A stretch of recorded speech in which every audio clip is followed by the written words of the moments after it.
किसी ने बड़े कमाल की बात कही है। जीवन जीने के दो ही सफल मंत्र हैं। पहला, यदि आपको कुछ मिलता है तो उसकी कृपा, यदि आपको कुछ नहीं मिलता है तो उसकी इच्छा। नमस्कार दोस्तों, मैं जितेंद्र कुमार आज आपके लिए एक छोटी सी कहानी लेकर आया हूँ। ये कहानी प्राचीन काल की है। एक बार गुरुकुल में दो विद्यार्थी शिक्षा प्राप्त कर रहे थे। जब उनकी शिक्षा पूर्ण हो जाती है तो वो गुरुदेव से आशीर्वाद लेकर अपने घर के लिए निकल जाते हैं। रास्ते में जाते वक्त उन दोनों विद्यार्थियों में एक बात को लेकर बहस हो जाती है।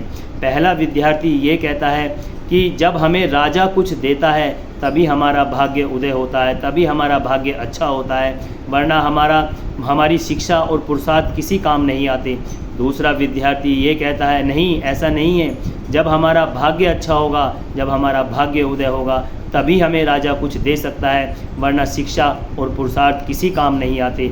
उन दोनों में इस बात को लेकर काफ़ी बहस हो जाती है। काफ़ी देर बहस होने के बाद जब कोई निर्णय नहीं निकल पाता तो वो दोनों सोचते हैं क्यों ना हम दोनों राजा के पास जाएं। अब राजा ही हमारी बात का निर्णय फैसला करेंगे कि हम में से कौन सही कह रहा है। वो राजा के पास जाते हैं। राजा का दरबार लगा होता है, पूरा दरबार सजा होता है। राजा के सामने वो अपनी बात रखते हैं। पहला विद्यार्थी वही बात कहता है कि महाराज, मेरा मानना ये है कि जब हमें राजा कुछ देगा तभी हमारा भाग्य उदय होगा, तभी हमारा भाग्य अच्छा होगा, वरना हमारा पुरुषार्थ और शिक्षा हमारे किसी काम नहीं आएगी। दूसरा विद्यार्थी कहता है, नहीं महाराज, मेरा मानना ये है कि जब हमारा भाग्य उदय होगा, जब हमारा भाग्य अच्छा होगा, हमें राजा भी तभी कुछ दे सकता है, वरना शिक्षा और पुरुषार्थ किसी काम नहीं आते। तब राजा मनी मन खुश होता है क्योंकि पहले विद्यार्थी ने उसकी तारीफ़ करी, उसके बारे में कहा कि राजा कुछ देगा तभी भाग्य उदय होगा, लेकिन वो राजा उसके पक्ष में निर्णय नहीं ले सकता था। उसे पता था यदि मैंने इसके पक्ष में निर्णय लिया तो सभी लोग यहाँ दरबार में बैठे हुए लोग सभी सोचेंगे कि राजा की जरा सी तारीफ़ करी और राजा ने उसके पक्ष में निर्णय ले लिया।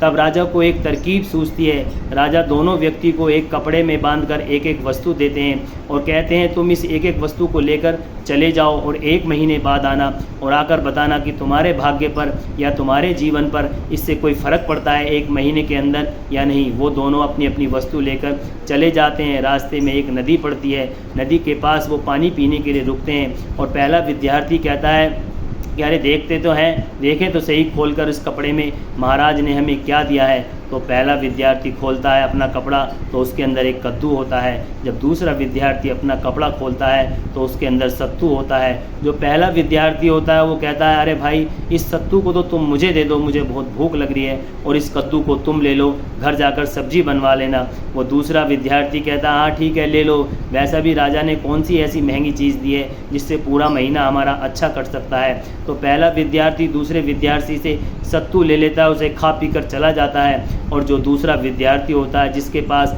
एक्सचेंज में कद्दू आ जाता है, वो कद्दू को लेकर अपने घर चला जाता है और घर जाकर सब्जी बनाने के लिए जैसे ही कद्दू को काटता है तो देखता है कद्दू के अंदर हीरे जवाहरात भरे हुए होते हैं, क्योंकि राजा ने उस कद्दू के अंदर छेद कर करके हीरे जवाहरात भर रखे थे।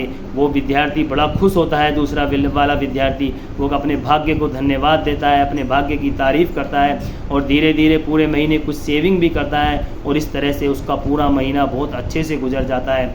1 महीने बाद फिर वो दोनों विद्यार्थी राजा के दरबार में जाते हैं। राजा उनसे पूछते हैं कि तुम्हारे इस 1 महीने में कुछ चेंज हुआ, तुम्हें कुछ लगा कि तुम्हारे भाग्य पर कुछ फ़र्क पड़ा।